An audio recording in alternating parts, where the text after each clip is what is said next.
And we are live. What's good, Josh and man, DL Saint? Welcome, welcome, welcome. I really want to know podcast. Yes, I'm doing an extra one tonight. Um, I'm just checking out the lag. I'm getting a little bit of lag on my end. Man, should we just power through it?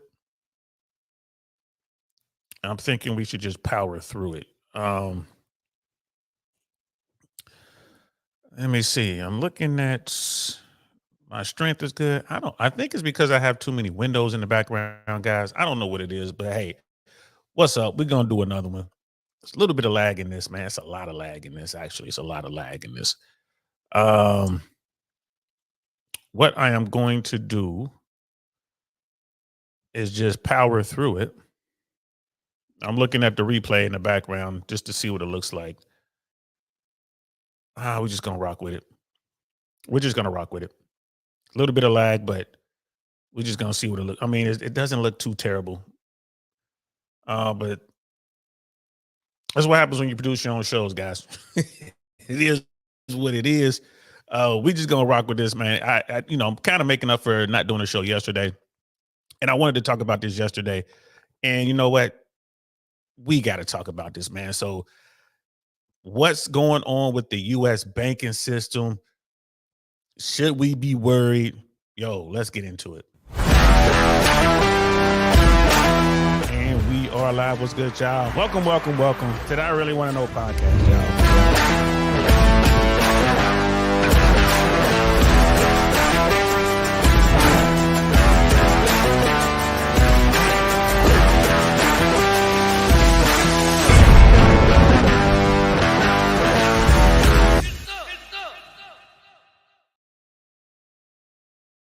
So yeah, man. Welcome to I Really Want to Know late night edition. I definitely want to talk about this, guys. I was gonna make it a short. I was just gonna come up and do a quick short, but I was uploading articles and just uploading. I'm like, you know what? That's gonna be long. It's not gonna be a short. It's gonna be at least an hour to get through this. So we're just gonna get through it. Um, still checking out the feed. Doesn't look too bad. Doesn't look too bad. So we're just gonna power through it. I hope it doesn't come out horrible. If it does, I'll take it down and redo it. Because the playbacks look horrible. I know I go back and I watch the playback, and if it's a whole bunch of lag, it just doesn't look good. Sometimes it comes out better, um, than it actually looks while we're recording live. But man, it shows that I have 5 bars. I don't. It could be because of the stuff I got loaded up. So let's just get into it. Do we have a problem with the U.S. banking system? Yeah. What I mean, are those problems connected to what's going on in our financial world? Yeah. Like you look at the thumbnail, that the American financial system, especially its banking system right now, is an old decrepit house that should be falling down, and no one knows what's holding it up. Like, why is this house still standing?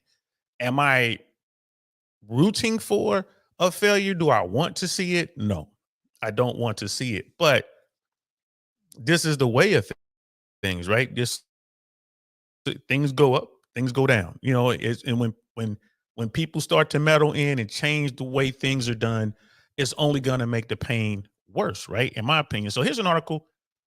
Um, this is from Financial Express. Don't know who they are on the internet, but some sort of financial, website, and it talks about Citizen Bank becomes the fifth U.S. bank to fail in 2023. This story broke Friday. Right. So this story broke Friday. Man, it's glitching bad, yo. It's glitching bad. I think it might be glitching because maybe because of this site. What I'm gonna do is I'm gonna put this up.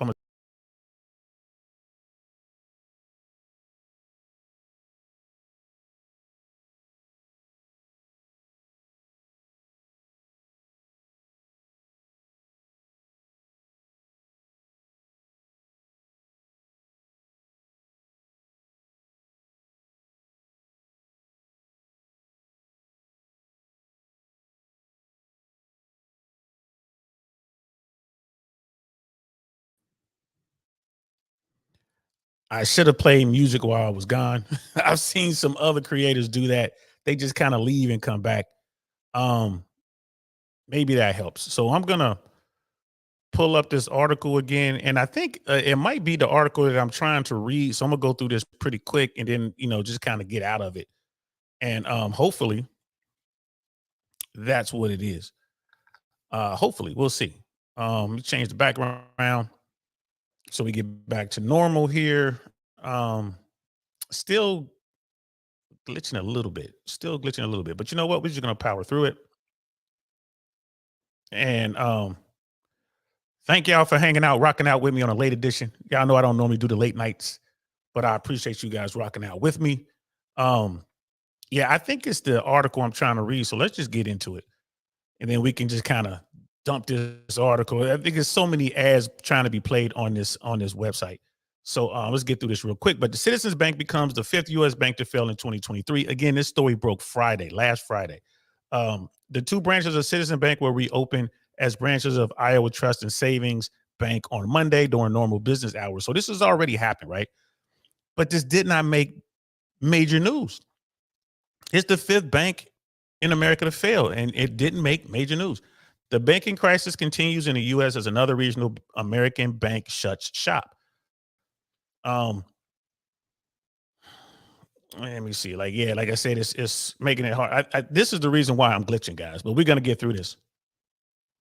The government has shut down Citizens Bank due to financial issues, allowing the Federal Deposit Insurance Corporation (FDIC) to take control without providing any public warning.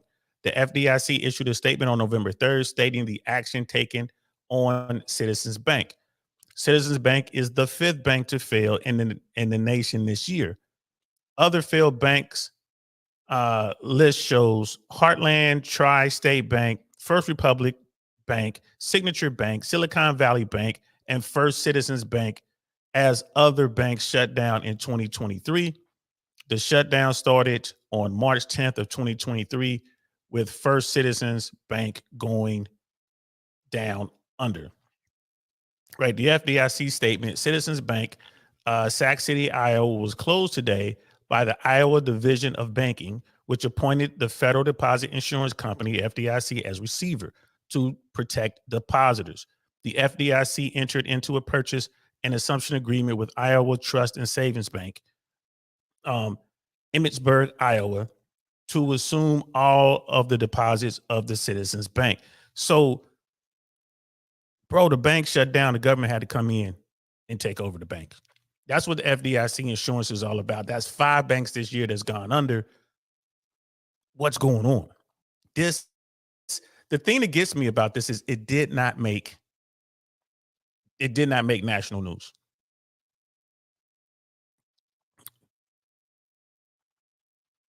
You know what I mean? It just did not make national news. Brother Knight is in the building. What's good, fam? Thanks for helping me out, man. I needed that, man. He's like, we see it now. It's just no sound. Okay, you back. I had to come back. I was just trying everything. Now I think it's because of this article I'm trying to read. So I'm gonna plow through it pretty quick. But the bank went under Friday, and no one said anything. The FDIC didn't even give the public warning. They just went in, took over the bank. That's major. That's huge. And they're still not talking about it. Really, it's only a few. Look at the article I'm reading from. Like, who are the Financial Express? Like, like, bro, why isn't CBS, ABC, NBC, CNN, MSNBC, Fox? No, I mean, I think Reuters has something on this. I think. But I mean, it's crazy. Let's get back to the article. I'm going to get through this real quick. The two branches of Citizen Bank were open branches of Iowa Trust and Savings Bank on Monday. They're going to open up as this other bank who has taken over on Monday during normal business hours. This evening and over the weekend, depositors of Citizen Bank can access their money by writing checks or using ATM or debit cards. Checks drawn on the bank will continue to be processed. Loan customers should continue to make their payments as usual. Depositors of Citizen Bank will become depositors of Iowa Trust and Savings Bank. So customers do not need to change their banking relationships in order to retain their deposit insurance coverage. Customers of Citizen Bank should continue to use their existing branch until they receive notice from Iowa Trust and Savings Bank that it has completed system changes and allows its branch offices to process their accounts as well. As of September 30th, 2023, Citizens Banks has approximately 66 million in total assets and 59 million in total deposits. In addition to assuming all deposits, Iowa Trust and Savings Bank agreed to purchase essentially all of the failed bank's assets. The FDIC estimates that the cost of the Deposit Insurance Fund, the DIF, will be 14.8 million. So that's how much money the Feds estimate that they're going to have to pour into this deal to make it work and keep everybody's money safe. Compared to other alternatives, Iowa Trust and Savings Bank's acquisition was the least costly resolution for the Deposit Insurance Fund, an insurance fund created by Congress in 1933 to managed by the FDIC to protect the deposits at the nation's banks. Citizen Bank is the fifth bank to fail in the nation this year. Yeah, this is definitely why I'm glitching, y'all, because it's just all these ads. The last failure in Iowa was Polk County Bank, Johnson, Iowa, on November 18th, 2011. So this doesn't happen all the time, guys. Let me X out of this. I think this is the reason why I was having so much trouble. Bro, this wasn't on the news, bro. Like, no one was talking about this in the news. No one. Another bank failed and no one was talking about it. I just find that to be incredible. Like, no one was talking about it. That you would think that that's pretty major, right? Like, oh, we got a bank failure. That should be news. Hey, that should be news. They're not talking about. We're talking about high school football. We're talking about the college games coming up. You know what I mean? Oh, we got a big game. SC versus Washington. They're talking about all this other stuff, but they're not talking about the fifth regional bank to fail in the United States this year. This year. That's insane. So, and tonight, no one's really talking about anything other than the election. This is one of those off election nights. It was a big race in Kentucky for governor. The incumbent governor, who's a Democrat, won. There's another big race in Mississippi. Elvis Presley's second cousin is running for governor. His last name is Presley. And they're watching that race, which may be close. It could actually end in some sort of runoff or anything like that. So the news is real focused on the election tonight. There was a big amendment on the ballot in Ohio for reproductive rights. It was a big win for pro-choice people. And Ohio's a deep red state. So the Ohioans voted to add those rights, reproduction rights, to their constitution, so it can't be affected by Roe v. Wade. That that passed by basically a landslide, huge margin in Ohio, and so that's like the talk of the night. But no one's talking about these banks. So there's another thing going on with the banks. I don't know why no one's talking about the banks. Even when you watch CNBC or Fox Business or whatever, they're talking about it, but it's not like big news, right? It's not like the headline stuff. Yeah, this thing is gonna lag. I'm sorry, guys, but if the video looks crappy, I apologize. I mean, it's the trouble is not your set. All right, I think it's maybe it's my camera or maybe it's my broadband speed. I don't know, but let's continue. So even like you have to be an insider to get any of this news. CNBC, right, is talking about Citigroup. Citigroup considers deep job cuts for CEO Jane Foster's overhaul called Project Bora Bora. I just saw something about this on MSNBC, I think, about an hour ago. It was really quick. And I'm like, yo, that sounds serious. Jane Fraser, the new CEO coming into Citigroup, she's talking about cutting like 10% of the workforce. Citigroup is major. So, and here's the key points right here, but we'll just jump into the article. We can get to it. When Citigroup CEO Jane Fraser announced in September that her sweeping corporate overhaul would result In an undisclosed number of layoffs, a jolt of fear ran through many of the bank's 240,000 souls. That's a lot of employees. Like, we'll be saying goodbye to some very talented, hardworking colleagues, she warned in a memo. Wow. And this was back in September. Here we are in November. Employees' concerns are justified. Managers and consultants working on Fraser's reorganization, known literally by its code name, Project Bora Bora, has discussed job cuts of at least 10% in several major businesses, according to people with knowledge of the process.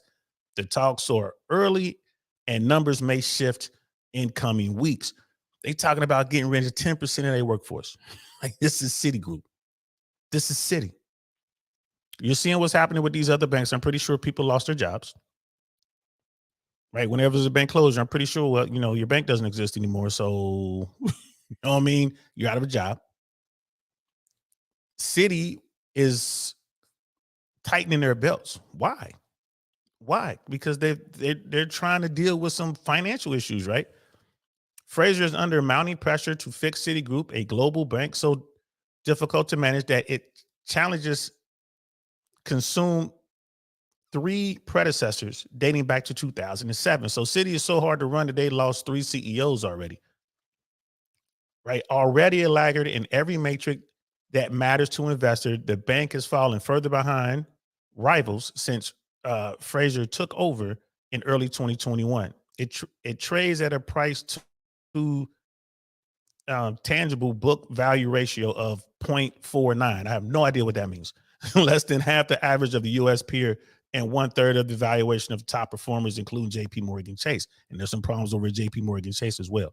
The only thing she can do at this point is really substantial headcount reduction. And that comes from James Shanahan of Edward Jones Analysis. And he said this in an interview. She needs to do something big. And I think there's a good chance it'll be bigger and more painful for Citi employees than they expect. So they're expecting a 10% cut across the board. You know what I mean? Here's the charts of what Citi looks like. If Fraser decides to part with 10% or more of her workforce, it will be one of Wall Street's deepest rounds of dismissals in years, burdened by regulatory demands that hastened the retirement of her predecessor, Mike Corbat. Citigroup's expenses and headcounts have ballooned under Fraser, while competitors have been cutting jobs. This year, Citigroup's staff levels remained at 240,000. That leaves Citigroup with the biggest workforce of any American bank, except larger and far more profitable JP Morgan. So here we are. We're into the too big to fail stuff, right? Too big to fail banks are cutting back. She's talking about cutting back 10% of her standing workforce. 10%. She's talking about cutting 24,000 jobs. Right? Think about that, right? She's talking about cutting 24,000 jobs, bro. That is and this is while what's going on with our economy here in America, and they keep talking about the job numbers and how unemployment rates are at the lowest they've been in decades. The White House is always talking about this. Biden is always talking about this. You know what I mean, bro? The pain is coming. These job numbers come out and they say the numbers are great, and then a few days later they make adjustments to the numbers, and then we find the real stuff. So again, why isn't this top news? Why isn't this top news? Citigroup is about to fire 24,000 employees or more. This should be big news. An update on Fraser's plan and its financial impact will come in January, along with fourth quarter earnings. So, bro, January. So these cuts are coming. These cuts are coming. These cuts are going to happen over the holiday break. Now, we don't know how high up the chain is going to go. Like, because, there's golden parachutes and there's, people are going to get, the higher ups are going to get severance and all that. But, surely they're going to be cutting at the low level. You know what I mean? This is crazy. Nagging doubts. The stakes are high for America's third largest bank by assets. That's because after decades of stock underperformance, missed targets, and shifting goalposts, Fraser is taking steps analysts have long called for. Failure could mean renewed calls to unlock value by taking even more drastic actions like dismantling the company. Ooh, they're talking about they might have to break it up if they can't figure this out. Wow, that's crazy. That's that's serious talk right there. Fraser has vowed to boost Citigroup's return to at least 11% in the next few years, a critical goal that would help the bank's stock recover. To get close, Citigroup needs to increase revenue, use its balance sheet more effectively, and cut costs. But revenue growth may be hard to achieve as the U.S. economy slows, leaving expense cuts the biggest lever to pull, according to analysts. So they want to cut costs, and basically the only place they can cut costs in this economy is to cut employees, right? Got to cut that overhead, bro. That's like the biggest thing. So, again, why isn't this like a huge talking point? No one's talking about this. We're talking about the Middle East. We're talking about Ukraine, Russia. We're talking about China possibly doing something or whatever. We're talking about the elections. We're talking about Trump and his indictments. We're talking about Biden being too old. We're talking about the economy. We're talking about Jerome Powell and the Fed not lowering the Fed. Like, the Fed paused, but we're not talking about this. A U.S. bank had to close. The Feds had to take over a bank. That was the fifth bank this year. 5 banks this year. We wonder if another one's going to happen before we get to the end of the year. That's the 5th bank this year. And Citi is talking about cutting 10%, at least 10% of its 240,000 employee workforce. 24,000 jobs or more. And these cuts are going to happen before Q1 of next year. So that's crazy. They said January along with the quarter 4 announcement. So, Citi is losing money, is losing share, like its market share is coming down. Citigroup is in trouble. At least that's how it reads to me. Not one investor I've spoken to thinks they'll get to that return target in 2025 or 2026. Analyst Mike Mayo of Wells Fargo said in an interview, if they can't generate returns above their cost of capital, which is typically around 10%, they have no right to stay in business. Man, of course, Wells Fargo competitor, right? That's some harsh words right there. But you look at Citi. It looks like Citi has been flat. JP Morgan is going up. Bank of America is down. Morgan Stanley down. Wells Fargo down. Goldman Sachs. Looks like it was down.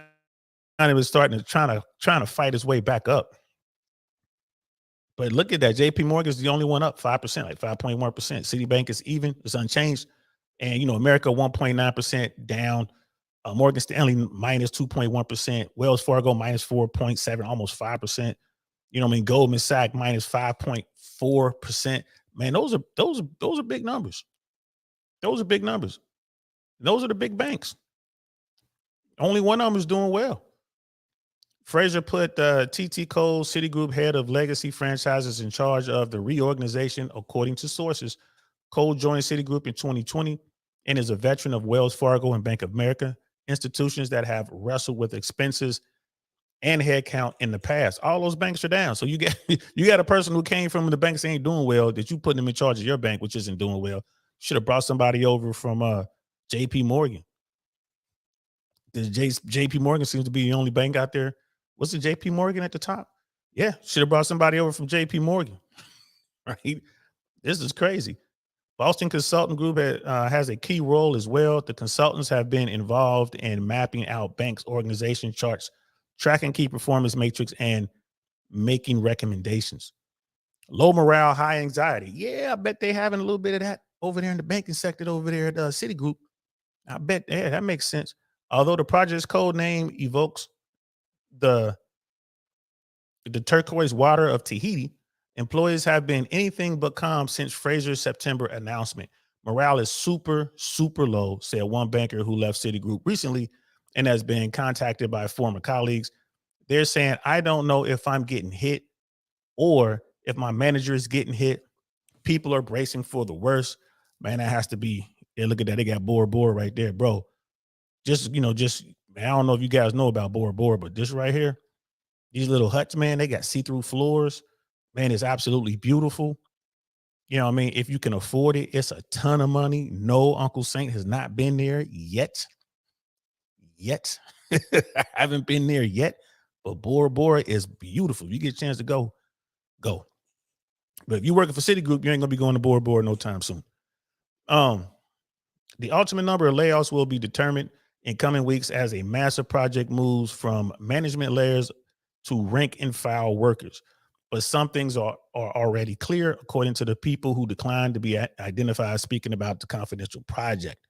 Executives will see cuts beyond 10% because of Fraser's push to eliminate regional managers, co-heads, and other overlapping responsibilities, they said. That makes sense. You want to get rid of redundancies. I get that. Middle management, gone. You know what I mean? Middle management, gone. And it continues, for instance, chiefs of staff and chiefs administrative officers across Citigroup will be pruned this month, said one of the people with knowledge of the situation. So they're definitely going after middle management. Operation staff who support businesses that have been divested or reorganized are also at higher risk of layoffs. They don't need you anymore. Like your section, your group or whatever got rolled over, and there's already management apparatus over there, and they let you keep your title or whatever. They're still paying you that big bread. They coming to see you. Wow. City statement. Even if Fraser's announcement announces a large reduction in workers, investors will probably need to see expenses drift lower before being convinced, said Pierre Boulard, a banking consultant with SSA and Company. That's because of the industry's track record of announcing expense plans only to see costs creep up. So it looks like they've been trying to do this in the past. So we're going to cut these costs and do whatever, but the cost never went down. They went back up. So the money is like, nah, we ain't messing with y'all. We're going to go ahead and give our money to JP Morgan. Still, it's up to Fraser and her deputies to sign off on the overall plan, and they may opt to de-emphasize expense savings. The project is primarily about removing unnecessary layers to help Citigroup serve clients better, according to the current executive. Publicly, the bank has only said it only said that costs would start to ease in the second half of 2024. So they said no matter what they do, you're not going to see the results of it until midway through next year. That makes sense. Citigroup declined to comment beyond this statement. As we said previously, we are committed to delivering the full potential of the bank and meeting our commitments to our stakeholders, a spokeswoman said. We've acknowledged the actions we're taking to reorganize the firm involves some difficult, consequential decisions, but they're the right steps to align our structure to our strategy and deliver the plan we shared at our 2022 Investor Day. Bro, that's bank talk for, yeah, we about to fire a bunch of people. We have no choice. That's what that sounds like to me. They about to fire a bunch of folks. Why? Because they have no choice. That's what it sounds like to me. Again, why is it that no one is talking about this?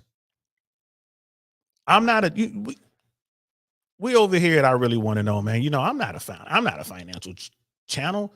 That's not my wheelhouse. Like, I don't know about this stuff. All I can do is listen to it and put it through the old think tank, man. Y'all know how we get down over here. Think tank, Arch, nothing gets past the old think tank. Nothing. That's all we can do is put it through the old think tank. Like, let's look at this. So, you know, that's why I love this title. Like, I really want to know. Like, I really want to know, are we in deep trouble here in our banking system? Yes or no? And if so, what do we do about it? Right? I'll take this moment to say what little bit I do know.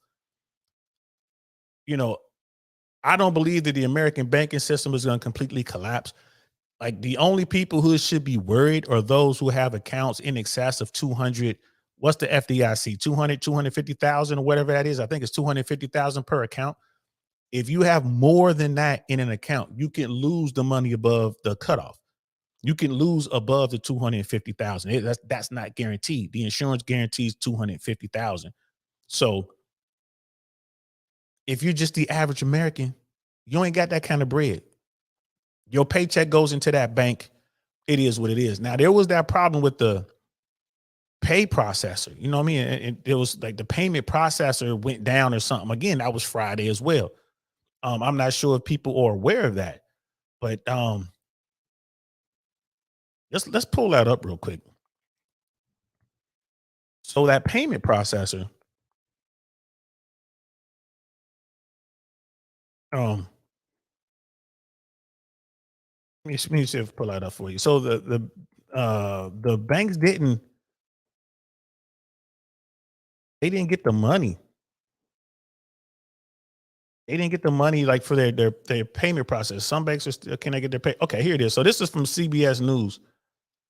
This is yesterday, and this is from CBS News. Let me pull this up to the front. We're gonna go over this real quick. Again, this is something that I read. I didn't hear anything about this. I read about this and was like, well, hold on. How come no one's talking about this? This was last Friday as well. So it's loading up now. Let's get this over here. So, and it's, I think the thing that slows it down is all the ads that are being ran, on these websites. And this is CBS News. Some bank customers still can't get their paychecks as direct deposit woes persist. All right. This is November 7th, 2023. So this is at 4:48 p.m. So yeah, it's like this, yesterday basically, but over 24 hours ago. Customers at major US banks, including Bank of America and Wells Fargo, continue to experience delays with their direct deposits on Tuesday, following a glitch with the processing payments that began Friday. So again, bro, this is like this is stuff that this should have been major news. Like, how come people aren't talking about this? I don't get it. Brother Smeebles, what's good, bro? How you feeling, bro? Good to see you. You still at work, man? I know it's early over there, man. Is it almost lunchtime over there? We over here talking about American banking system woes, bro. I hope it's not bad over there, but it's getting bad over here. Wonderful 34 is in the building as well. What's good, fam? Thanks for coming through. Yes, I'm doing a special late night edition. Y'all know I don't normally go on late, but I just wanted to catch up for the show from the show that I missed yesterday. I was watching the PBD was talking Patrick Bet David podcast, PBD podcast, was talking to Terrell Owens. And I was watching that interview. And I've never been a huge fan of Terrell Owens, like Terrell Owens, not Terrell, it's Terrell. He actually, Terrell was talking about that and PBD emphasized that. I always thought his name was pronounced Terrell, but it's Terrell Owens. And he was talking about his career and he was talking about the NFL. And again, I was never a big fan. I'm a Cincinnati Bengals fan. He never played for us, but I was kind of watching that and listening to what he had to say, and I got motivated to I gotta stay on top of things, man. I gotta stick. I gotta be dedicated. I gotta stick to what I'm supposed to be sticking to. So yeah, let me go ahead and do this makeup episode and talk about this stuff. I wanted to talk about this banking situation over here in America. And Brother Smeebles, he was like, yeah, 3 p.m. So I'm still working. Oh, that's what's up, man. It's almost time to go home, bro. Almost go home time. So last Friday, according to this article, and again, I read about this anyway, there was a problem with the payment processors within the U.S. banking system. So like the direct deposits, they had trouble with the direct deposits. So a lot of Americans didn't get their paycheck. Could you imagine that? Not getting your paycheck on Friday, bro. Not getting your paycheck. Yeah, 2 hours left, bro. I ain't mad. Hang in there, bro. You are almost there, player. People weren't getting their paychecks. So that was last Friday. And according to this article, it continued to be an issue into Monday or on Tuesday. Correction, Tuesday. U.S. banks, including Bank of America, Wells Fargo, continued to experience delays with their direct deposits on Tuesday. Supposedly it was some sort of glitch. So let's continue. Customers on Monday reported delays with their direct deposits, reaching out to their banks on social media to report that their paychecks hadn't landed in their accounts as expected. Some continue to report that they are still awaiting their direct deposits on Tuesday. Wells Fargo and Bank of America referred questions to the Clearinghouse, a payments company that operates the only private sector automated clearinghouse system in the US, the ACH. Bro, so when this happened on Friday, it wasn't just these two banks, man. It was, I mean, everyone. Like Truist was on there. I want to say it mentioned just about every US bank. And I don't know if it affected the credit unions, but probably did. If this clearinghouse is the only one in America, it had to be a problem. So what's being reported is a glitch, quote unquote. There was a glitch. That's what's being reported. Was it a cyber attack? Did they get hacked? Was it one of those things was like, hey, ransom, pay us this money, or we're not gonna let this system go through and process all this stuff, and they refuse to pay or something? Is this something that there was some sort of attack and they just don't want to report what really happened to show how vulnerable America's banking system is? What's really going on?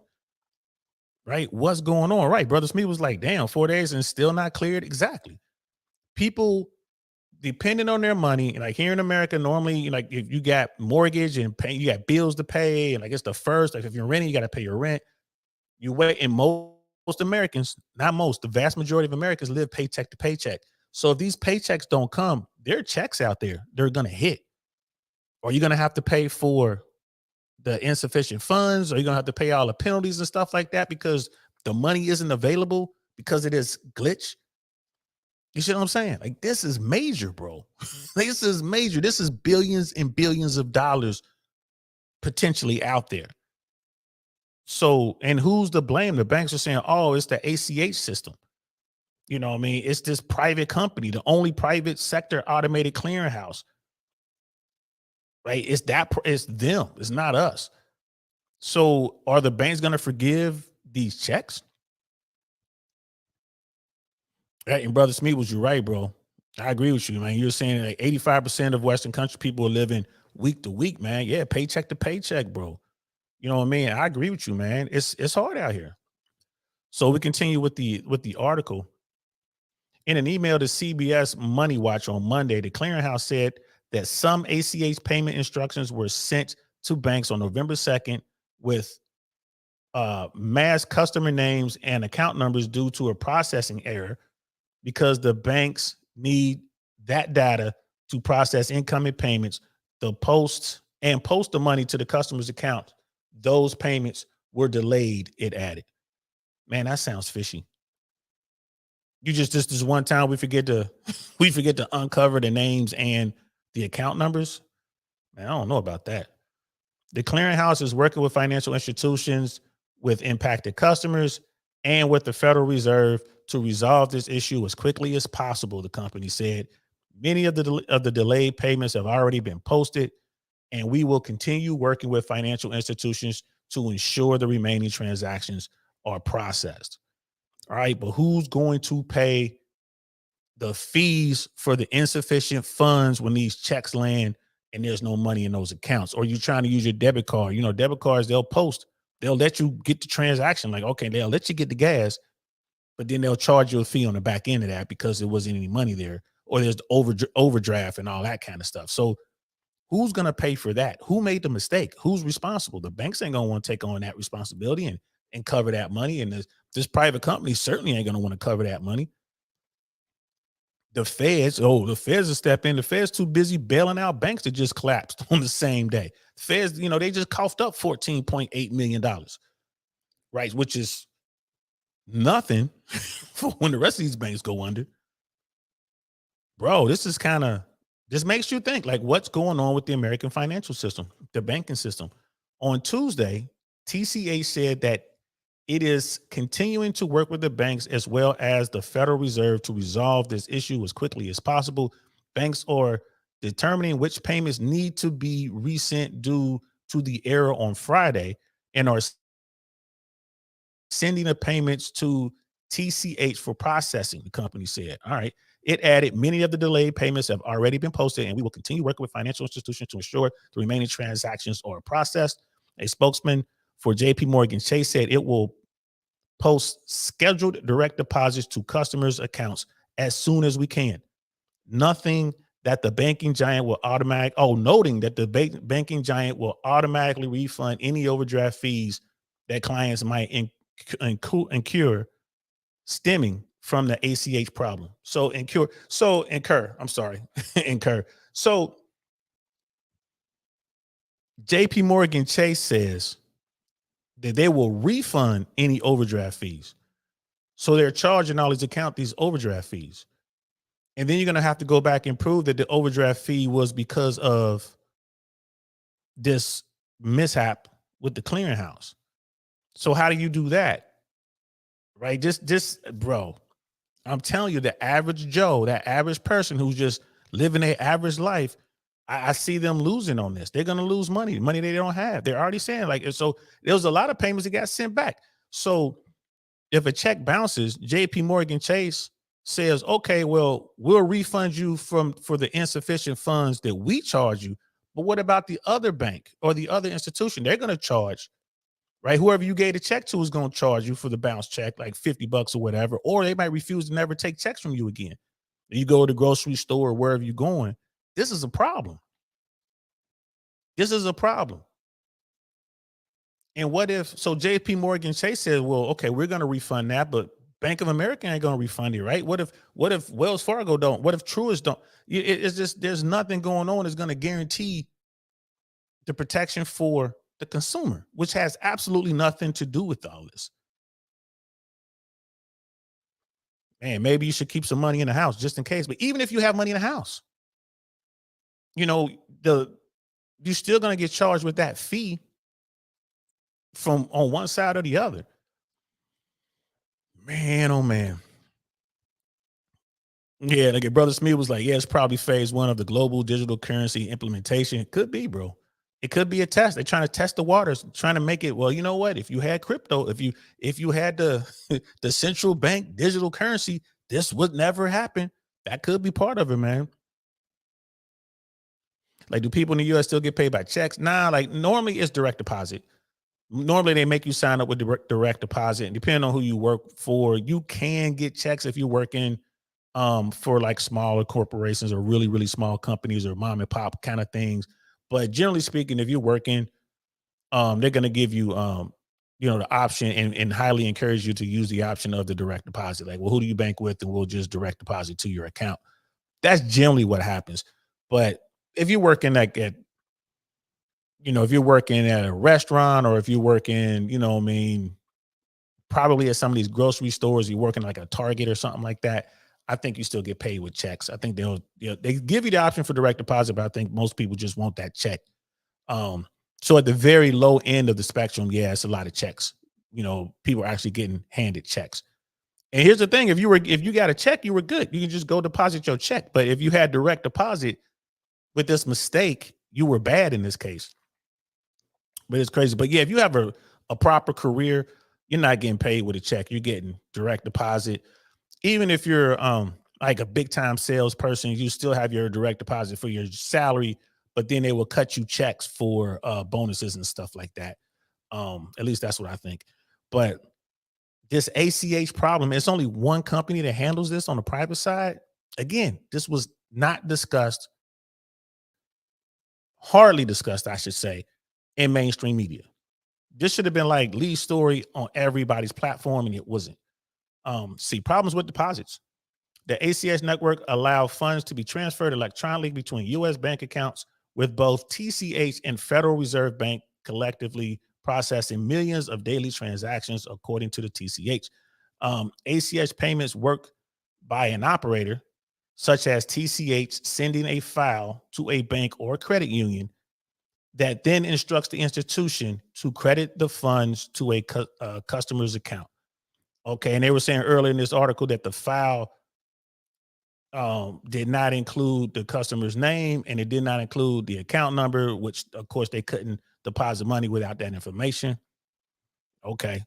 TCH said in a statement posted to its website that the error of sending payments with some masked information was due to a TCH error and was not caused by the financial institutions that originated or received the payments, or the businesses or the account holders that initiated them. So they're quick to say, hey, man, it was us. It wasn't them. We messed this up. And this was in an email. The Consumer Financial Protection Bureau said it is aware of the problem and is monitoring how instructions are responding. This disruption underscores the importance of the nation's payment infrastructure. Consumers affected by the processing error should not be penalized, whether by overdraft fees, late fees, or other penalties. Affected consumers can submit a complaint by visiting, and here's the website, consumerfinance.gov/complaint. The agency said, I think it's supposed to say / now. See how old I am. Down detector showed an increase in problems for Bank of America customers, including issues with fund transfers and online banking. Customers at large banks, including Wells Fargo and U.S. Bank, also reported ongoing problems on Tuesday, including issues receiving account balances or other transactions, Down detector said. I think they're trying to downplay this problem. This sounds like a problem. And that was the end of that article. That sounds like a problem. Again, it wasn't major news. This was Friday. And then I didn't hear anything about Monday and Tuesday. I didn't hear anything about that. Like, man, like this is like some people saying, like 4 days and y'all still can't get the money. And then they're saying people shouldn't have to pay these fees, but there's no, there's nothing coming from the government saying, no, these banks shall eat these fees or these institutions shall eat these fees. Well, if they don't reverse these fees, send us an email, file a complaint. How long was that going to take? Right? So banks are having trouble. Banks are having trouble, man. So there's 2 more articles we're going to get into. So we've been reading about American stuff, but our cousins across the pond are having problems too. Right? UBS reports $785 million loss due to cost of Credit Suisse interrogation. Like, I remember Credit Suisse had to be bought because they went insolvent. Right? So you got 5 U.S. banks, and then we got at least 1 major European bank that has had problems. Swiss Banking Group has cut 13,000 jobs this year as it recovers from the Rush rescue deal. They got strong-armed into a deal to rescue the failed bank. So the rest of this, you know what I mean? So no one's talking about this, bro. George Gammon is talking about this sort of stuff. Peter Schiff is talking about this sort of stuff. You got a handful of YouTubers, the finance guys, who are talking about this sort of thing. But the mainstream media, man, why is it they're not talking about this stuff, bro? I don't get it. And this is today. This came out today. UBS has reported a $785 million quarterly loss. That's 637 million pounds, I think. Quarterly loss. It's the first in nearly 6 years as the Swiss Banking Group counted the cost of rescuing the rival Credit Suisse earlier this year. And I didn't know that was a rival, so they were forced to rescue their rivals. You would think they would want them to just go out of business. The loss was nearly double the 444 million that analysts had forecast, with UBS saying it would have reported profits worth 844 million in the third quarter had it not been for the $2 billion in expenses linked to the emergency takeover. So it's like, we're losing money. It's not our fault. Y'all forced us to rescue our competitor. And because of that, we're down 785 million instead of being up 844 million. They got a good point. Brother Smeebles. When it comes to paying back the fees to people, they'll pay back people who say something about it. But if you're not going to bring it up, they'll just leave it the fee there. I believe you, bro. I believe you. They'll just leave the fee right there. Like, oh, you didn't say nothing, so we thought it was cool. Guess you didn't care. Efforts to merge the 2 banks have involved brutal job cuts designed to cut costs and to avoid duplicating roles across the new group. UBS bosses confirmed that they had slashed more than 4,000 jobs between July and September, bringing the total job losses to 13,000 so far this year, which is exactly what Citibank is trying to do. right? It's exactly what Citigroup is trying to do. We read that in one of those that article earlier tonight. All the banks are in the same situation, except for maybe Chase, JP Morgan Chase. I don't know how they avoided it all, but they seem to be up 5% while all the other big US banks are down. I don't know how they managed to do it. Maybe they had really good bankers. They were really smart. I don't know. Or maybe, you know, maybe the shoe's about to drop on them at a later date. But what's going on here with UBS is exactly what Citigroup is trying to deal with. But Citigroup wasn't forced to save their competitors. However, UBS said it had attracted new customer cash into its wealth business. That included winning back clients who panicked and pulled their funds from Credit Suisse before it collapsed in March, when the mini banking crisis that primarily affected U.S. lenders spread to Zurich.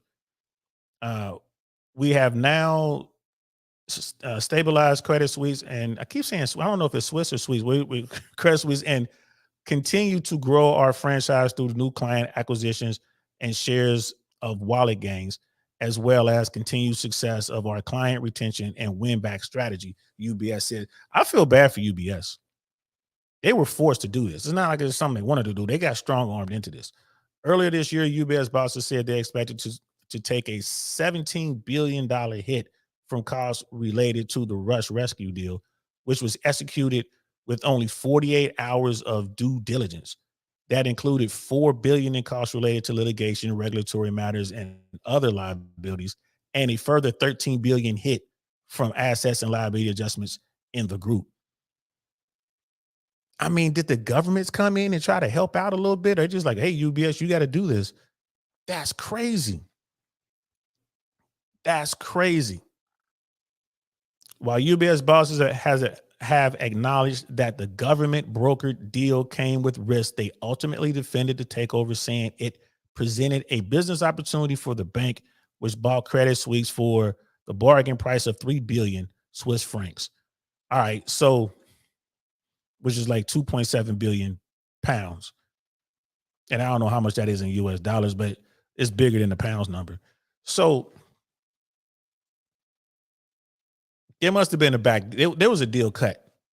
They brought them in there and said, hey, man, y'all doing this and y'all going to do this in 2 days and we're going to backstop something. It's just, that was a backdoor deal. It had to be. It had to be. And that's some European stuff over there. It had to be. You know what I mean? And then it goes on, it talks about their chief executive says that we're executing on the integration of Credit Suisse at a pace that have been delivered underlying profitability for the group in the first full quarter since the acquisition. Our clients have continued to place their trust and confidence in us, contributing to strong inflows across the wealth management of our Swiss franchise. So, I mean, you know, he's saying what he's supposed to say. So that we're optimistic about our future as we build an even stronger and safer version of UBS that was called upon to stabilize the financial system in March, and one that all of our key stakeholders can be proud of. Yeah, he just, you know, saying what he's supposed to say at this point. They had no choice. They jumped in there, but I'm pretty sure the deal was made. They made a sweet deal for him. So nobody, like nobody, is talking about these things, bro. You got to read. This is all in print media. No one's really talking about this, man. This is crazy. Brother Pitney's in the building. What's up, Penny Jules? It's like, glad to see I'm online again. I appreciate that, man. All is well on this end, bro. I'm just trying to make up for yesterday's show. I should have been talking about this yesterday, and I didn't. I got motivated. I watched PBD had Terrell Owens on, and I got motivated. Like, let me get up here and talk about this real quick. You know, doing a quick late show. And I didn't anticipate, you know, most of the folks that rock with us on the East Coast, they're already asleep. You know what I mean? So maybe we'll get someone like we got Australia in the building. Brother Smeevers is with us, and maybe we'll get a couple people on the West Coast checking us out. You know, ninja watching. But it's all good. Appreciate y'all. So the last article, man, we want to definitely talk about. And this is news that I saw everyone talking about. In fact, this article is from CNBC. WeWork, once valued at 47 billion, files for bankruptcy, right? This was yesterday. WeWork, $47 billion company filed for bankruptcy yesterday. And, this was talked about. This was talked about, but not the other stuff. You know what I mean? I appreciate that. And that was that deal was 3.33 billion in US dollars. Appreciate that, bro. And why didn't they put that in the article? They put all the other US dollar numbers in there, but that one they didn't put in there. They put Swiss francs and pounds, but they didn't convert to dollars. That's crazy. But office sharing company WeWork filed for Chapter 11 bankruptcy protection in New Jersey federal court on Monday, saying that it had entered into agreements with the vast majority of its secured note holders and that it intends to trim non-operational leases. Right, the bankruptcy filing is limited to WeWork's location in the U.S. and Canada. The company said in a press release, WeWork reported total debts of 18.65 billion against total assets of 15.6 billion in its initial filings. Yeah, that math doesn't math. I am deeply grateful for the support of our financial stakeholders as we work together to strengthen our capital structure and expedite this process through the restructuring support agreement. WeWork CEO David Tolley told the press, said in a press release, we remain committed to investing in our products, services, and world-class team of employees to support our community. Here's the problem with WeWork, bro. The pandemic killed it. And then the rest of corporate America came out of office space. People were working from home. They don't need WeWork. They don't need it. And like all startups, man, like the guy who initially started the thing up, man, dude, he was spending money like a drunk sailor, bro. WeWork has suffered one of the most spectacular corporate collapses in recent U.S. history over the past few years, valued in 2019 at $47 billion in a round led by Musashi Son, SoftBank, and company tried and failed to go public 5 years ago. I don't know who SoftBank is. Right. So again, this is way outside my wheelhouse. The COVID pandemic caused further pain as many companies abruptly ended their leases, and the economic slump that followed led even more clients to close their doors. Yeah. It did close in August. Regulatory found that the bankruptcy could be a concern. Oh, yeah, I bet it is. WeWork debuted through a special purpose acquisition company in 2021, but has since lost about 98% of its value. The company in mid-August announced a 1-for-40 reverse stock split to get the shares trending back above $1, a requirement for keeping it on the New York Stock Exchange listing. Man, it's down to like penny stocks, bro. Man, this company is through. It's through. Miss AKA ladies in the building. What's good, sis? We're over here talking about how come ain't nobody talking about all this banking news out here. Citizens Bank closed last Friday. No one, the processing problems. And this wasn't like big news. Like 5 U.S. banks have closed or, went insolvent this year alone. And we might see 1 or 2 more before the end of the year. It's crazy. Brother Pitney, you're right, man. He's definitely a charlatan, bro. He put the new spin on the old ideas and convinced investors to pitch in. He keeps selling snake oil and investors keep buying. That dude walked away with a ton of money. The next financial crisis should give him a run for his money. No pun intended. Bro, you're right about that. Like that dude walked away with a ton of money. Yeah, Brother Smith was here in Victoria. Our commercial buildings for office buildings are in a bad space, but commercial buildings as factories for trade type work, there's actually a shortage and massive builds going on. Hey, man, over here, it's, man, like we got like New York, San Francisco, LA, Atlanta, like anywhere where there's a huge skyline, bro, it's problems. And these problems are coming now. Like, the people in that space who, borrow money to run those buildings, money ain't cheap no more, bro. So they're going from 3.5% to borrow billions to now you're looking at 8 to 10% or more to borrow the same amount of money. So they're just walking away from stuff, bro. It's bad over here, and it's not being reported. It's not. Yeah, I mean, it's not being reported to American folks, bro. It's not. Even this WeWork thing, they're not even talking about WeWork anymore. WeWork shares has fallen to a low of about 10 cents and were trading at about 83 cents before the stock was halted on Monday. Damn. Wow. And Adam Newman, that's what Brother Penny was talking about, said that the filing was disappointing, bro. And there he is right there, man. That guy. There's some pretty good exposés on this guy on YouTube. They're just talking about this dude. I forget. I think it's Forbes. I think Forbes has a YouTube channel.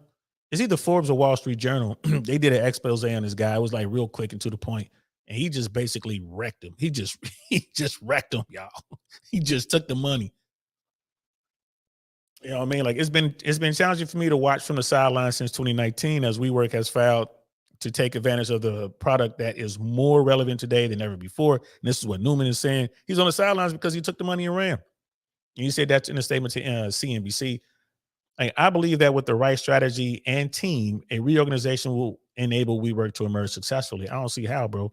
Not in this climate. No one's working in the office. They don't need WeWork. They don't. I mean, it's just office space that you can just get. The company can just get it if they need it. As recently as September, the company said it had been actively renegotiating leases and that it was here to stay. WeWork company has close to $16 billion in long-term lease obligations, according to security filings. They're not going to meet those obligations, bro. And that's just going to lead to that. It's going to feed into that death loop. It's not just WeWork. It's everyone who hold these leases. The money that they need to borrow to fulfill these leases, it costs too much to borrow, and they don't have the cash. They're just going to walk away. And from the people who own the business, they're going to walk away from the buildings. Everything's financed. Everything was financed at under 4%, 5%. Now they can't get that. It's going to be close to twice that, right? It's going to be close to twice that. So they're just going to walk away. Banks are just going to be owning all these skylines. You know what I mean? The New York skyline brought to you by JP Morgan Chase. That's what it is, bro. They're just going to own these buildings. And we already know that the banks don't have that kind of liquidity. So what's going to happen is it's going to be this this nasty fallout across the whole sector. So it won't just be small regional banks that are failing. It's going to be the big banks because they made these investments, and it is what it is. Everyone's going to get a bit of this. Everyone. I can't believe they're not talking about this. Miss AKA lady, I saw rates get up to 7.1 last week and got hyped about how low the rates was. LOL. Money is expensive. It sure is. It's 7.1% for people with excellent credit. What's the average person getting? 8.5%, 9%. If your credit is shaky, what are you getting? 10, 11%? If it ain't there yet, it's going to be there soon, at least by the end of Q1 of next year. This is crazy. Brother Smith was like one of my mates for a power company at a high level, and he's building in the city. They had like 3 floors for them, but they reduced it down to 2 and fully shut down all supplies to the 3rd. Yeah, man. I hope it doesn't hit you guys in Australia as hard as it hit us here in America, bro. It is bad. All our like little strip malls and these, developments that are popping up, bro. They're like slowing down the production. You can see people ain't building anymore. And it's crazy. Crazy. And this is not being talked about on mainstream media. And it says the company leases millions of square feet of office space in 777 locations around the world, according to its regulatory filings. WeWork has engaged Kirkland and Ellis and Cole and Stoltz as legal advisors. PJT Partners will serve as its investment bank with support from C Street Advisory Group and Alvarez and Marshall. So, hey, man, WeWork bankrupt, right? WeWork bankrupt, right? Same week, within the same 5 days, we lose another U.S. bank. You know what I mean? Citizens Bank goes under and is taken over by the government. And at the same time, UBS is reporting losses of almost $1 billion, $785 million because they were forced to take over a failing bank, their competitor. They're trying to figure it out. right? Citigroup is talking about laying off up to 24,000 or more employees over the next quarter. Right, over the next 90 days, this is going to happen. They said 10% of their standing workforce or more. They got 240,000 employees. Citigroup is going to lay off at least 10%, maybe more. This is, man, it's going to be a rough year. It's going to be a rough year. But if you got money, there's definitely blood in the streets. You're gonna get some deals. You're gonna get some sweet deals. And check out Ben Mahler. He's a big YouTuber. He's here in Tampa. Ben Mahler, he's a big real estate mogul guy. He's like, yeah, he's selling everything he has of value. He's just cash heavy. He's waiting on these deals. Like, bro, you're gonna get some great deals. So if you have money, it's not really a big issue. Make sure you don't have more than $250,000 in a single account. Because when it gets bad, some of those, the FDIC insurance it has a cap. Above that cap, you're kind of on your own. But for the average American, other than not getting paid, but the ACH not working, other than that, I mean, your money's going to hit. Your money's going to hit. And for those people who got affected by that payroll thing and you didn't get your money and you got, insufficient funds and, all kind of fees behind it, make sure you track it and make sure that you get that information to the bank so you can get your money. You should get that money ASAP. You should get it ASAP, bro. You know what I mean?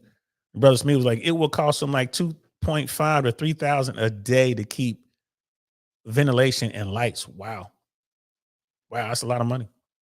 That's a lot of money. Yeah, you definitely would shut down that floor. Shut down a couple floors. Brother Pitney, Bank of America has agreed that the only sector of commercial real estate that is in danger is office space, roughly 3.8% of the market. Warehousing and manufacturing facilities are not at significant risk. Yeah, I agree with that 100%. The problem is, even in the manufacturing stuff and warehousing, they borrow that money. You know what I mean? So these companies borrow the money. If they don't own a building, they borrow the money so they can lease and all that kind of stuff. And the cost of money has gone up. So will they be able to roll those accounts over? Will they be able to roll it over into the next loan? Because the interest rate has gone way up. So that's definitely going to affect the bottom line. But yeah, you're absolutely right, man. I agree with that. MSAK, lady saying, I meant to tell you my home taxes went up again. Everybody's around here did. Yeah, because values are going up, man. That's another thing. Interest rates are going up. Here in Florida, the value of homes are going up. Their price is just through the roof. So if your house is worth more, you're going to pay more in taxes on it, right? That's just that's how it is. And it was funny because me and Jay Swans was talking about this today. People from California, probably the same from New York that moved here, they're like, yeah, my property increased by 60, 70% or whatever, 35, 40%, whatever it is. So yeah, I'm gonna have to pay more taxes. You're gonna get assessed at a higher tax rate. Californians are used to that. It's like every year their value will go up. So every year they would, every 2-3 years they would be paying more in taxes. It just hits harder in Florida because the housing market was pretty much stagnant. It's kind of stayed where it was. Maybe it fluctuated maybe 3 or 4% or something like that. But now it's shot all the way up. And those prices are holding steady.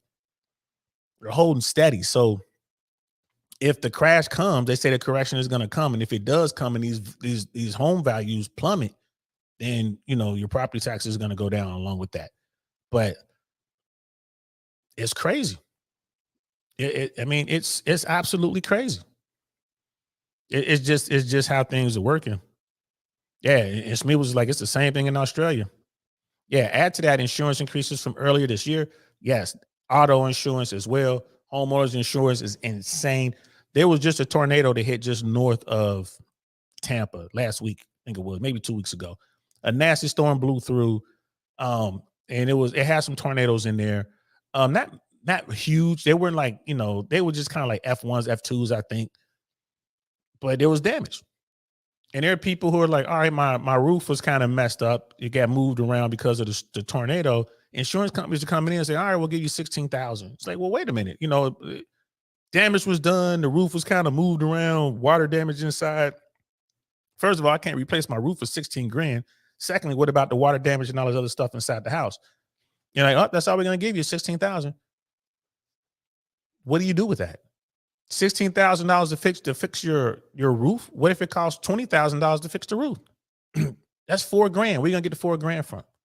And you haven't even began to address the water damage inside. All that stuff is gonna have to be cut out. You got to worry about mold and all that kind of stuff, right? So that's what's starting to happen here in Florida. And this is something where you got a governor who's trying to be president. He's not thinking about Florida. He's only worried about the White House. So he's not even here. Like, it's like an absentee governor. This is one of the major problems that Florida has. And does Ron DeSantis really care? Probably not. This is his final term anyway. So, this is kind of, you know what I mean? It's like, oh my goodness. Oh my goodness. And like the insurance thing is not just Florida. You know what I mean? It's like Florida, Louisiana, Texas, Arizona, California, any place where there are natural disasters, they're having this issue. And like even with auto insurance and all that kind of stuff, it's there's not a lot of wiggle room here in Florida because people aren't making more money. The people who can afford the stuff, they came from places like California, New York. They got bread. They ain't worried about it. But for the people who live here, they don't have an extra $4,000, extra $5,000 to add to their insurance. That's why they were paying insurance in the first place. So they didn't have to come up with money, you know what I mean, to get their home fixed if a tornado ripped the roof off. And we know it's going to be hurricanes down here. Like, yeah, tornadoes. I mean, everything but earthquakes. It's crazy down here, bro. So I don't know what's going to happen. But I am curious as to why none of this stuff is being talked about in the mainstream media. Like, none of it's been talked about. None of it. It's like none of it. Like, it's crazy. None of it's been talked about. But I just wanted to read those articles and kind of talk about this sort of thing. Like, bro, this is crazy. You know what I mean? Like, I don't know how else to put it. Like, this is crazy. Like, crazy, insane, and the membrane crazy. Like, what do you do? How do you fix this? And again, my biggest question to all this is, why is it that mainstream media is not even talking about it? To me, that's like the most crazy aspect of all this, man. The news is just not covering it. Like, it is what it is. Yeah, it is what it is, I guess. Appreciate y'all rocking out with me for the late night edition of I Really Want to Know podcast. You know how we get down. It's just a head scratcher. Oh yeah, like and subscribe. I'm supposed to say that. I haven't been saying that the past couple episodes. I'm gonna have to get one of those banners and just hit the button because I keep forgetting to say that. Like and subscribe. I'm supposed to say that. But it's just, yeah, you don't get it. And Brother Smith was like, yeah, what's happening here is happening in Australia. If it hasn't happened, it will happen shortly. So, oh man, so whatever happens in America is going to happen in Australia, man. Hate to hear that, bro. Because y'all in for some pain, because we in for some pain over here. We are in for some pain over here. I think Americans are amazingly resilient. I think Americans are, will deal with the pain and will just make do and figure it out, Yeah, I believe that's going to happen. But, bro, this is such a crazy time. Everyone's when you hear me talk about smoke and mirrors all the time. 91 indictments. Look at Donald Trump, smoke and mirrors. Meanwhile, the banking system seems to be collapsing. No one's talking about that. What's going on in Ukraine and Israel with the wars. Look over there. All these wars. Meanwhile, you can't get insurance in like 3 of the major states in the country. Meanwhile, there's a fire in Hawaii that was getting no attention from anybody. You know what I mean? Like, you got, we got the problems with the active shooters. We got all this stuff going on. Right? Americans aren't making any more money. And wages aren't going up, but they're working harder and the purchasing power is less. The Fed are having trouble keeping inflation under control and banks are going under. But no one's talking about any of that, bro. They're not talking about any of that. And I don't know why. I just don't know why. Yeah, like, yeah, it's fires over there too, bro. Yeah. Sus looking fires. Yeah, bro. Man, look, all the fires are suspect. Like California's problem is they don't do the controlled burns like they're supposed to. And Gavin Newsom has this deal with the power companies over there, so he doesn't want to blame them when it's their fault. That's a whole nother conversation for a whole nother day. But you know, like you look at what's going on with politics and how we work things over here, and again, all the smoke and mirrors. People are making money hand over fist, and no one's really talking about it. You know, it's just like, oh, I don't know, bro. I don't know, but I just think that Americans need to pay attention and ask questions. All this stuff you can find online. You can go online. You can find the articles. You can go online and or go on YouTube and find people who will show you the stats. They'll show you the data, and people are like, well, that data is fake. It's not fake. It comes from the government. The numbers are out there, right? The trends are there. Like this isn't, you know what I'm saying? This isn't neuroscience, bro. Like this, it's right there. You can listen to people like George Gammon. You can listen to people like Peter Schiff. You can listen to people like Patrick McDavid. If they are too conservative for you, there are liberal people out there talking about this stuff too. You can go find them. They're all over YouTube. They're showing you stuff. You just gotta get the information, check it out, weigh it for yourself, and figure out what you want to do. You know, there are people out there saying, take your money out of the banks. I wouldn't do that. Most Americans don't have that kind of money. Like, leave your money in the bank, bro. It's you're not gonna get crushed unless you have over $250,000 in one account. Then you might want to look at that. But you're just a regular American, and you got your money moved the way it's supposed to be moved, bro. You good to go. You don't have to take the money out the bank. The banks aren't going to collapse. Again, a bank just went under Friday. They just transfer all of their liabilities and assets to another bank. They gave that bank $14 million, and it's business as usual. The people who were affected never noticed anything, no hiccups, no nothing. Their debit cards works, the ATM cards works. All they got to do now is they just got to wait for the official switch over to the new bank.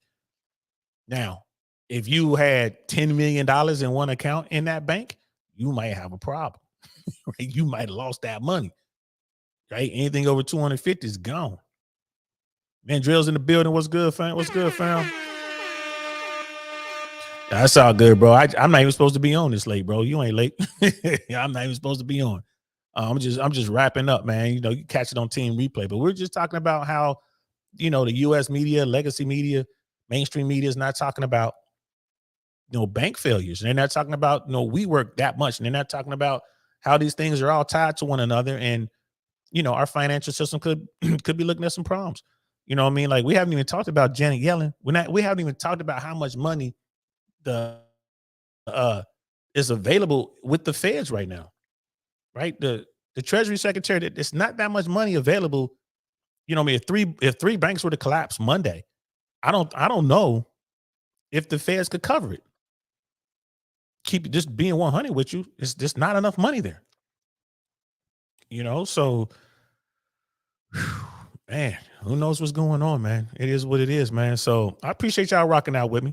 I'm gonna leave it there. Hey, make sure y'all go over and support Brother Mandrell, the big picture. Man, he's doing a lot of good stuff over there and showing you how to stay healthy, how to work out, how to eat right, how to lose weight, how to firm up and all that good stuff. You know what I mean? Coming from a vet, super vet at that, Green Beret, a real life Green Beret. Go over there and check out Brother Mandrell at the big picture. And I think it's big picture 2. Is it 211, Mandrell? Man, put your link in here, Mandrell. Like, if you still with us, man, put your link in there so people come holler at you. I think everybody in here tonight is already supporting Mandrell over there. But if you're still with me, Mandrell, man, drop your link in there just for Team Replay so people can see it and they can click on it and go over there and support you, man. Like, but if you're looking for somebody to train, he does virtual training sessions. Like, he'll get you squared away. You know what I mean? That's what Green Berets do.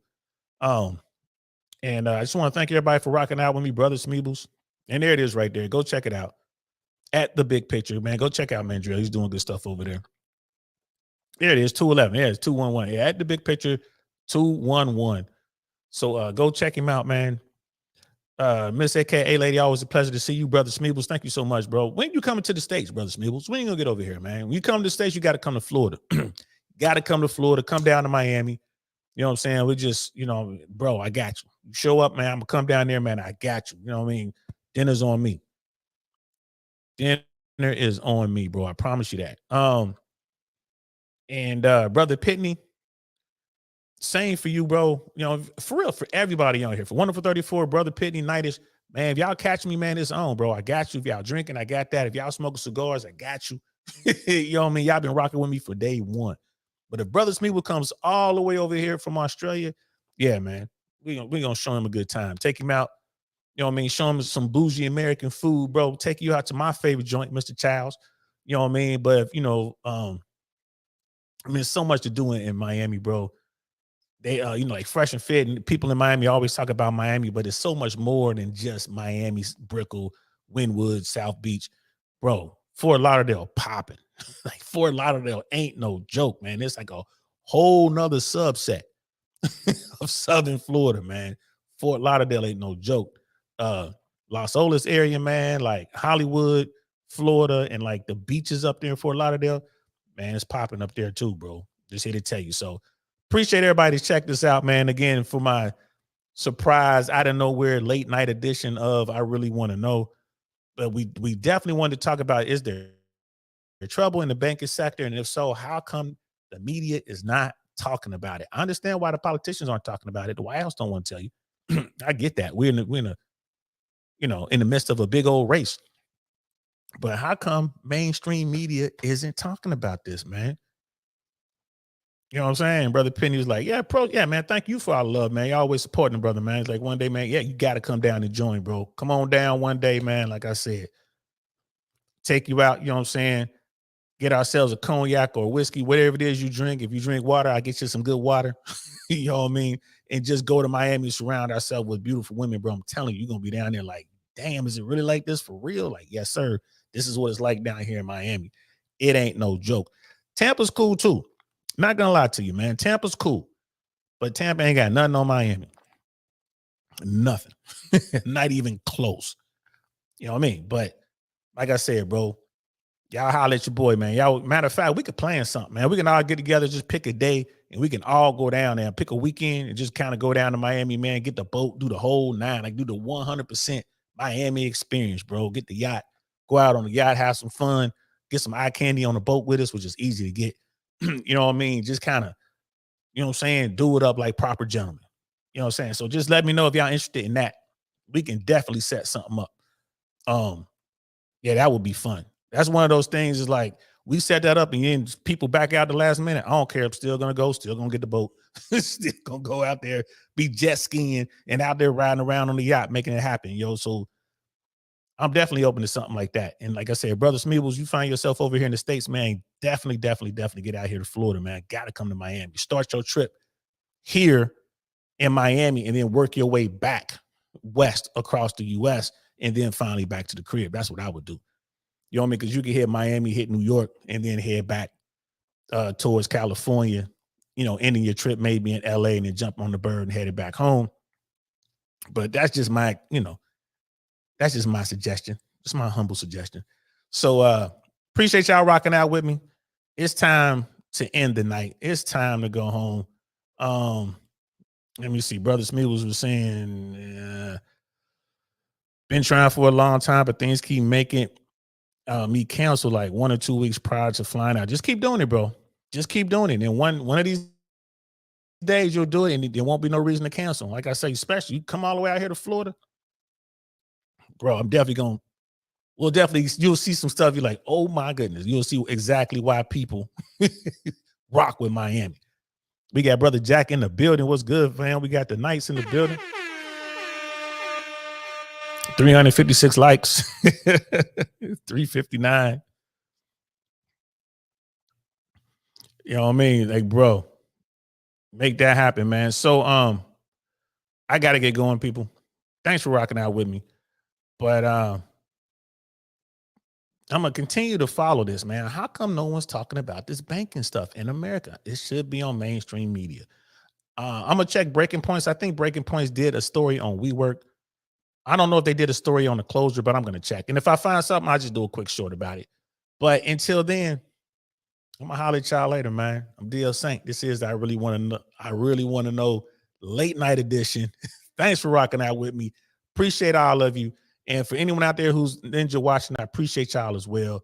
And if you're just now joining us, hit Team Replay. You know what I mean? I think this was a pretty good show, man. We had some pretty good questions, and we really want to know, why is it that this information isn't on mainstream media? We'll find out when we find out, right? I'm gonna holler at y'all later. Good night. Peace. Nothing like I've ever seen. It's just a thing of beauty.